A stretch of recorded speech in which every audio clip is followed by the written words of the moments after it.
were sitting having coffee this morning for a few minutes. Mm-hmm. And Gray Paw, With Gray Paw. the cat. And I love the analogy of that you just said. It's like, you know, we're here as people that want to share this, whether you're sharing it inside your company, whether you're a practitioner, a teacher, you want to just know with family. And just speaking for myself, I said this a little bit on the first day, that the greatest challenge for me was seeing the simplicity. You know, because like when Linda just used that analogy, in a session with people in my work, I was used to seeing all the stuff. You know, and it looked like I needed to track all that stuff, and I needed to do something about all that stuff. You know, and you know, yet when you hear her say, no, you just keep your eye on the pocket where you're going, you can feel, right? You feel the truth of that, the power in it, the profoundness in it.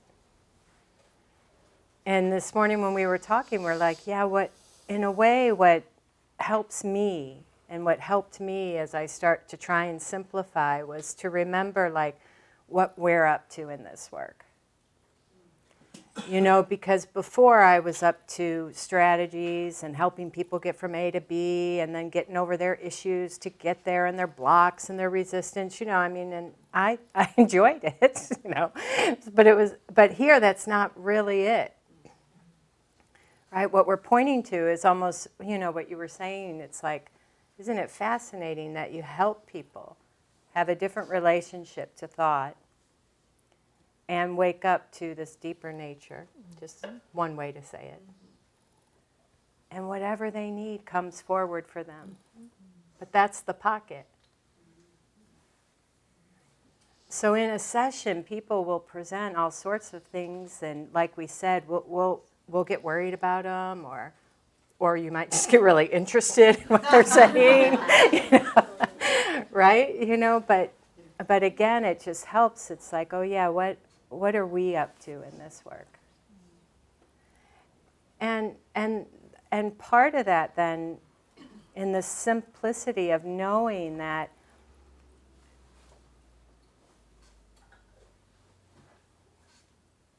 the reason nothing else is required than just heartfelt is because that heartfelt presence is a gift that many people don't get.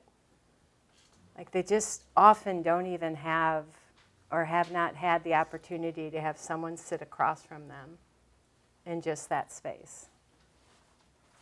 And if nothing else happened, that would be a gift. Like you're already ahead of the game. Right? And then you just show up and you see that in the moment things occur to you to say and do. And like, you know, when Linda said you get that self-conscious, and I know everyone here can relate, you're like, well, that's not principle. Uh-oh, I can't say that. And well, is this, you know, like, okay, you're going to have your kind of moments of whatever, but you just you hang in there. Right? In our resilience, you just hang in there with people. And in that sharing and in the pointing in your way, like that person is there with you. So, you know, don't do Linda, don't do George, do you. And it's not, the more you do that, the more you realize, oh yeah, I have what it takes. Right? We find our way in this session, and again, it's like, what are we up to? Oh, what's the pocket here? And then you just discover that kind of in the moment, the organic nature of it, the other person is your partner or the group. You realize you're really not on your own. You know, first of all, you have your own innate nature, that creative potential of mind is alive in us, right? But in no session or group are you alone. You have the people that you're working with like helping you help them. You know? So at the times when, of course, you're going to have moments where you feel in over your head. Like that happens. But again, the place, the security doesn't come from knowing more. The certainty comes and the security of it comes because you know, like, where the pocket is. And you know what your own home base is. And you just get more of a feel for that, and you start to realize, you know, I remember one time teaching, the first time I taught this understanding at a workshop, and it was about, some of you have heard this, but it was about 60 people, teachers and administrative staff.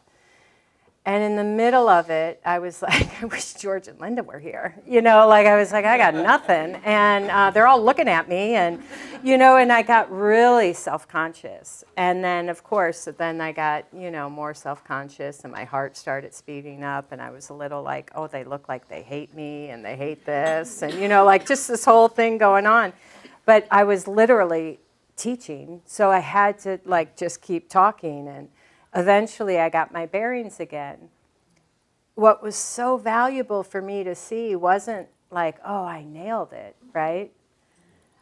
What was amazing for me was I realized even at my worst moment of insecurity and upset and, you know, self-consciousness, things occurred to me to say. You know, even in that moment, and eventually just kind of found my way again. That doesn't, you know, like that losing our bearings and finding them, that happens no matter how long you've been teaching or sharing or doing this. But again, it's why I love that feeling of you just know where your pocket is. Mm-hmm.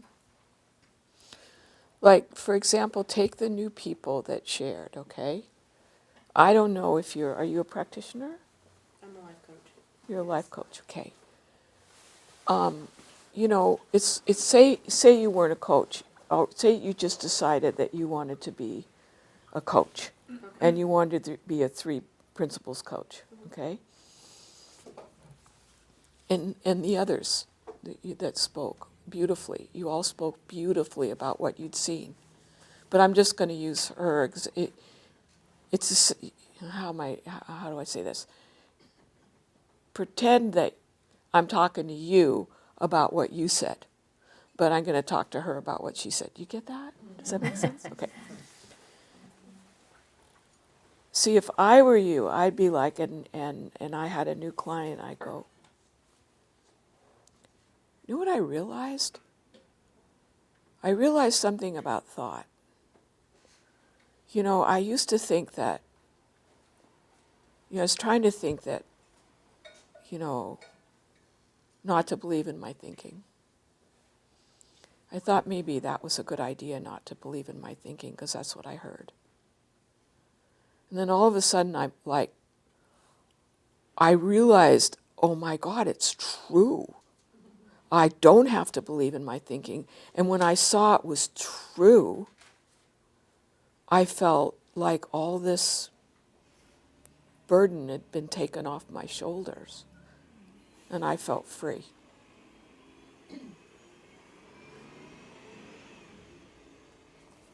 That's your grounding. Yes. And that's enough. And then they'd say, well, what do you mean?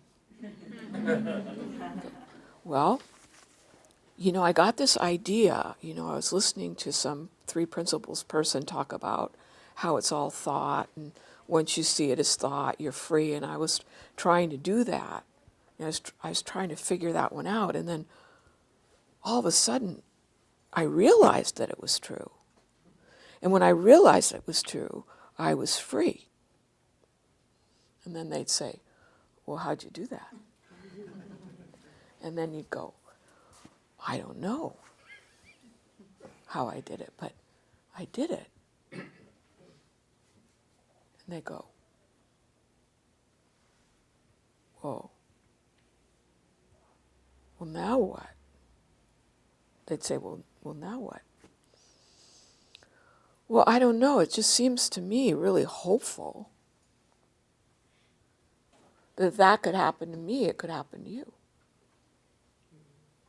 You see how simple it is? It seems like you just, because they're going to ask you about it, and they're going to have to say something, and you might say, well, it's hopeful because if it could happen to, I mean, I'm making this up, but it's possible that you might say, if it can happen to me, it can happen to you, which is very hopeful to people. Yes. You see how it's just like one step at a time, really simple, coming from what you saw. Now you would talk about, you know what? I used to be lighthearted, really lighthearted, and then I got serious. Then I realized how to be lighthearted again, and now I can see how to play in life in a very I can do anything from the feeling of lightheartedness. Like where I thought I had to be serious in life because there was things that you had to be serious about, nay, I could be lighthearted about those things. I love that. There's this comedian, Nay. Do you know that what's his name? John Panay. Do you ever hear John Panay? Yeah. He's hilarious. He used to say, all of his comedy would be about food. He used to say, a salad is a promissory note to the food that's coming.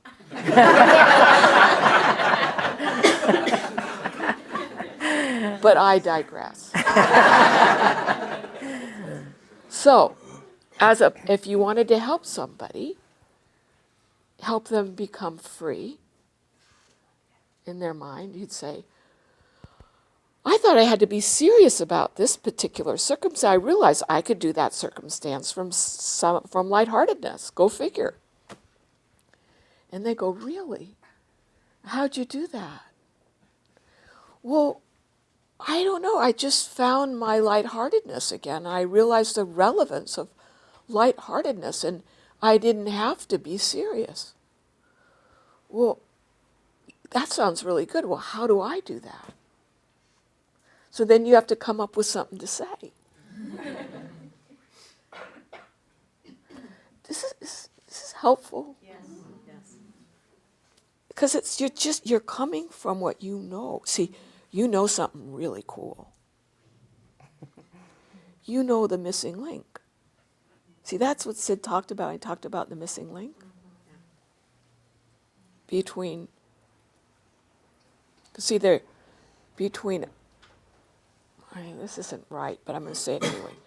Between us and life is the missing link of thought. So we have thought and we go, that's life. And sometimes it works out great and sometimes it gets us in trouble. And you stop looking there and you go, thought. So she's like, oh, I don't have to believe in this. I don't have to believe in this. And when she saw that, it's just opened up. Her perceptions, her thinking changed. So she has new thinking that is life. New thinking that's life. And then at some point she'll go, oh, that's thought too. Oh, and then it opens up. Then, oh, that's thought too. And then it opens up. You keep seeing, you're on a journey of seeing more and more as thought, and less as reality.